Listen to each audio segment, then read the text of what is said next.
Because it was backed by darkness, the glass in this window was black, opaque, reflective. I made no attempt to see beyond it as I approached. I was the spectacle under observation. On arrival, I continued to gaze into my own eyes for a moment, then rolled the focus forward beyond the glass, and found myself looking into another pair of eyes. I fell back, startled. Then, recognizing what I'd seen, I fell back again, now a little frightened. The creature on the other side of the glass was a full-grown gorilla. Full-grown says nothing, of course. He was terrifyingly enormous, a boulder, a sarsen of Stonehenge. His sheer mass was alarming in itself, even though he wasn't using it in any menacing way. On the contrary, he was half-sitting, half-reclining, most placidly, nibbling delicately on a slender branch he carried in his left hand like a wand. I did not know what to say. You will be able to judge how unnerved I was by this fact, that it seemed to me I should speak, excuse myself, explain my presence, justify my intrusion, beg the creature's pardon. I felt it was an affront to gaze into his eyes, but I was paralyzed, helpless. I could look at nothing else in the world but his face, more hideous than any other in the animal kingdom because of its similarity to our own, yet in its way more noble than any Greek ideal of perfection. There was, in fact, no obstacle between us. The pane of glass would have parted like tissue if he had touched it. But he seemed to have no idea of touching it.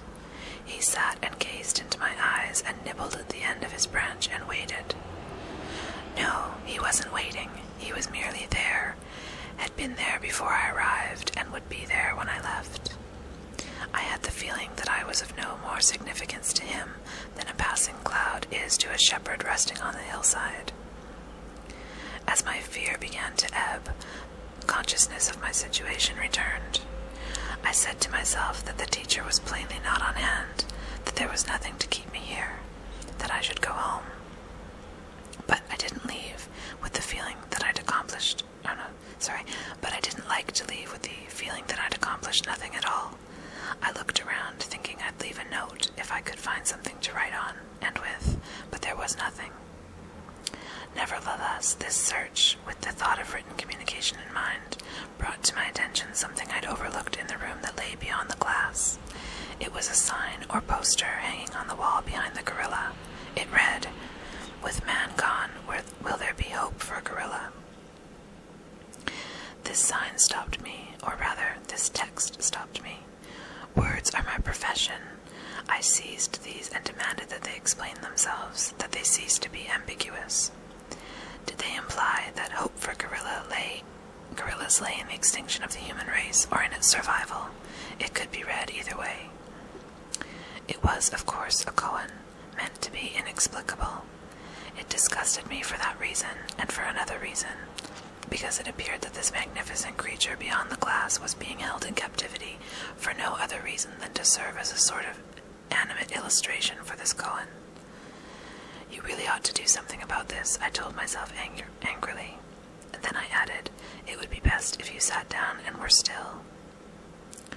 I listened to the echo of this strange admonishment as if it were a fragment of music I couldn't quite identify.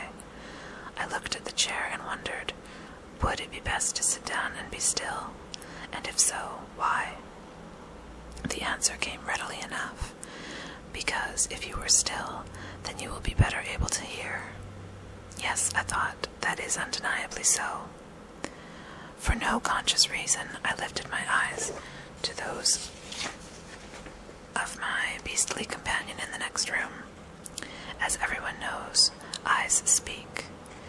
A pair of strangers can effortlessly reveal their mutual interest and attraction in a single glance. His eyes spoke, and I understood. My legs turned to jelly, and I barely managed to reach the chair without collapsing. "But how?" I said, not daring to speak the words aloud. "What does it matter?" he replied silently. "It's so, and nothing more needs to be said." "But you," I sputtered, "you are—" I found that, having come to the word, and with no other word to put in its place, I could not speak it. After a moment he nodded, as if in acknowledgement of my difficulty. "I am the teacher." father's eyes, and my head felt as empty as a derelict barn. Then he said, "Do you need time to collect yourself?" "Yes," I cried, speaking aloud for the first time. He turned his massive head to one side to peer at me curiously. "Will it help you to listen to my story?" "Indeed it will," I said, "but first, if you will, please tell me your name." He stared at me for a while without replying, and, as far as I could tell at the time, without expression. Then he proceeded as if I hadn't spoken at all. "I was born somewhere in the forests of equatorial West Africa," he said. "I've never made any effort to find out exactly where, and see no reason to do so now. Do you happen to know anything about animal collecting for zoos and circuses?" I looked up, startled. "I know nothing at all about animal collecting. At one time, or at least during the 30s, the method commonly used with gorillas was this. On finding a band, collectors would shoot the females and pick up all the infants in sight." "How terrible," I said, without thinking. The creature replied with a shrug. "I have no actual memory of the event, though I have memories of still earlier times. In any case, the Johnsons sold me to a zoo in some small northeastern city. I can't say which, for I had no awareness of such things as yet. There I lived and grew for several years."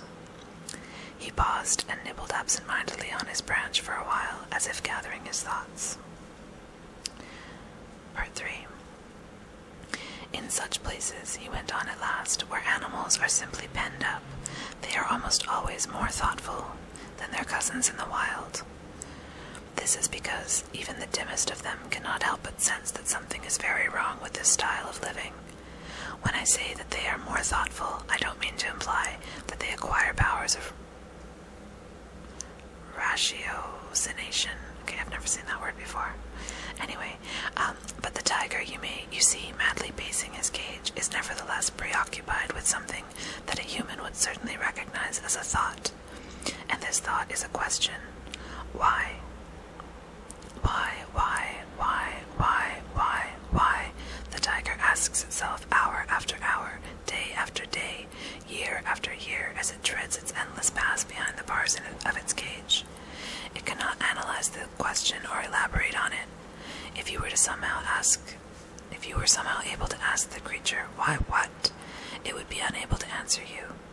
Nevertheless, this question burns like an unquenchable flame in its mind, inflicting a searing pain that does not diminish until the creature lapses into a final lethargy that zookeepers recognize as an irreversible rejection of life.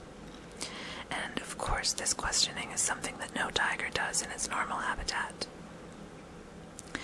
Before long, I too began to ask myself why.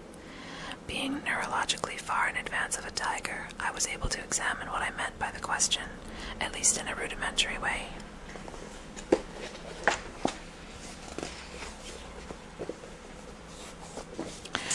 I remembered a different sort of life, which was, for those who lived it, interesting and pleasant.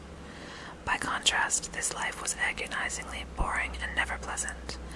Thus, in asking why, I was trying to puzzle out why life should be divided in this way, half of it interesting and pleasant, and half of it boring and unpleasant. I had no concept of myself as a captive. It didn't occur to me that anyone was preventing me from having an interesting and pleasant life. When no answer to my question was forthcoming, I began to consider the differences between the two lifestyles. The most fundamental difference was that in Africa I was a member of a family, of a sort of family that the people of your culture haven't known for thousands of years. If gorillas were capable of such an expression, they would tell you that their family is like a hand, of which they are all the fingers. They are fully aware of being a family, but are very little aware of being individuals. Here in the zoo there were other gorillas, but there was no family. 5 severed fingers do not make a hand.